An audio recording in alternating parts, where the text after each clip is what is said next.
भाई mentally strong positive thought और success की सीढ़ियां आपको तब मिलती है जब आपका एटीट्यूड ऐसा बन जाता है कि आपकी टक्कर का इस दुनिया में दूसरा कोई नहीं। आप किसी को प्रूव करना छोड़ देते हैं, आप किसी को ये बताना जताना छोड़ देते हैं कि आप भी कुछ हैं, बल्कि आप वो चीजें करनी शुरू कर देते हैं जो इस दुनिया की नजर में आपका चेहरा ऑटोमेटिकली ला देगी। लोग आपको अपने आप सर्च करना शुरू कर देंगे कि हाँ, अब इस शहर में कोई ऐसा बंदा आ गया है जिसकी टक्कर लेना सबके बस की बात नहीं। एटीट्यूड, शेर अपने एटीट्यूड की वजह से ही जंगल पर राज करता है। बाज अपने एटीट्यूड की वजह से ही सबसे ऊपर उड़ना जानता है, क्योंकि दोनों जानते हैं कि हम अगर एवरेज के साथ रहेंगे तो एवरेज बनकर ही रह जाएंगे। बाज कभी भी कबूतरों के झुंड में आपको उड़ता हुआ नजर नहीं आएगा, वो अकेला उड़ता है और जब जब सामने आता है तो बाकी सारे पंछी खुद ही दाएं बाएं हो जाते हैं। तो भाई अपने एटीट्यूड में सबसे पहली और जरूरी चीज शामिल करो, ग्रेटनेस। जैसे एक पंछी था जिसे उसके मालिक ने हमेशा पिंजरे में ही कैद करके रखा। वो कहीं बाहर उड़ता नहीं था, हमेशा उसी पिंजरे में रहता, उसी में पैदा हुआ, उसी में अब बड़ा भी हो गया था और उसी में शायद मर भी जाएगा। मगर एक दिन उसके मालिक से वो पिंजरा खुला छूट गया। अब खुला छूटा तो काफी देर तक तो वो पंछी उसी में बैठा रहा, क्योंकि उसे मालूम ही नहीं था कि इससे बाहर भी उड़ा जा सकता है, मैं इससे बाहर निकल सकता हूँ।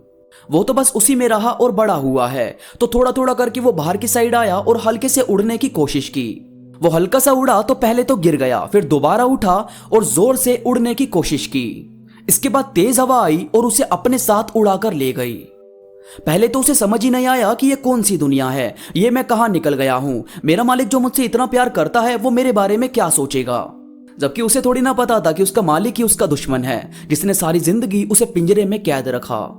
वो उड़ता रहा तो भूल गया कि जाना किधर है। बहुत इधर उधर घूमा, कहीं से उसे अपना पिंजरा नहीं दिखा।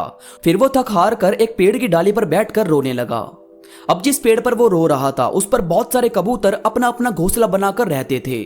शाम के टाइम वो अपने घोंसलों पर आए तो उन्होंने देखा कि कोई नया पंछी उनके पेड़ की डाली पर बैठकर रो रहा है। उन्होंने सबने झुंड बना लिया और उससे पूछना शुरू किया कि कौन हो, कहां से आए हो और रो क्यों रहे हो। तो उसने पूरी बात उन बाकी कबूतरों के झुंड को बता दी। अब जब ये सबने सुनी तो सारे कबूतर जोर जोर से हंसने लगे। अब बेचारा ये कंफ्यूज हो गया कि ये तो मेरा मजाक बना रहे हैं। फिर उन कबूतरों में से एक कबूतर ने कहा कि पागल, तुझे रोने की जरूरत नहीं है, तू उस चीज से आजाद हो गया है। वो एक बंद पिंजरा जो तेरी काबिलियत तुझे बता ही नहीं सकता था, तो तेरी काबिलियत ने तुझे खुद ही ढूंढकर उस पिंजरे से बाहर निकाल दिया।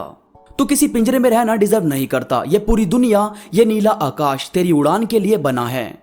तू उड़ाकर हमारे साथ दाना चुगने जाया कर और शाम को यहीं किसी डाली पर पिंजरा बनाकर हमारे साथ रही हो। हम सब हमेशा खुश रहते हैं। बस उस दिन के बाद वो नया पंछी सबसे दूर दूर तक उड़ सकता था, घूम सकता था इस पूरी दुनिया में। तो यार बात होती है कि आप जिस दायरे में रह रहे हो, देखो कि क्या इससे बाहर भी दुनिया है, क्या इससे बड़ी भी चीज अचीव की जा सकती है। और की जा सकती है तो भाई छोटा सोचने की नीड नहीं है, हमेशा ग्रेटनेस हासिल करो।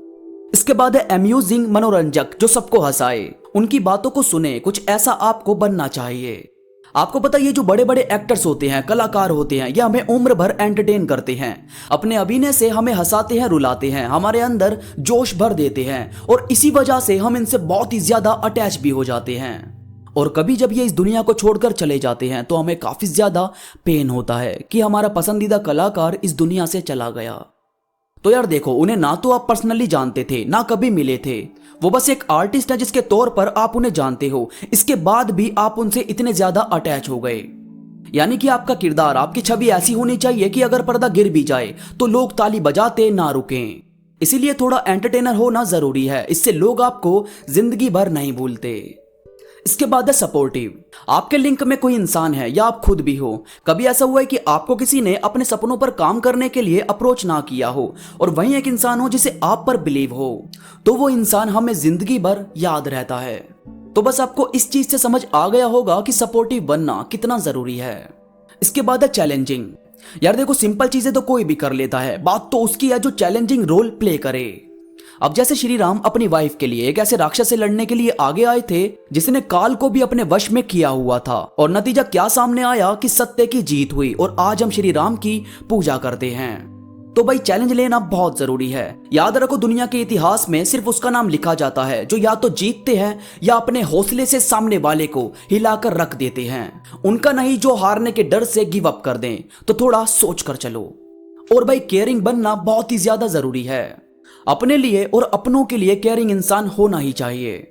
अब जैसे आपकी किसी से फीलिंग हर्ट हो रही है, कोई आपकी खुशियों को नहीं समझ रहा, कहीं आपको परेशानी आ रही है, तो जाहिर है आप ऐसी हर चीज को खुद से दूर कर दोगे जो आपकी खुशियों को मार रही है। ये होती है खुद की केयर। और आपके अपने किसी परेशानी में है, वो आपसे कुछ मदद चाहते हैं या वो हेल्प नहीं मांगते तो भी आप उनकी मदद करने के लिए आगे आते हो, ये होती है अपनों की केयर। यही चीज देखी जाती है कि किसके बुरे वक्त में कौन साथ खड़ा है। इसीलिए किसी के वक्त का मजाक मत बनाओ, हो सके तो उसकी मदद करो ताकि सबकी जिंदगी ब्यूटीफुल तरीके से चल सके।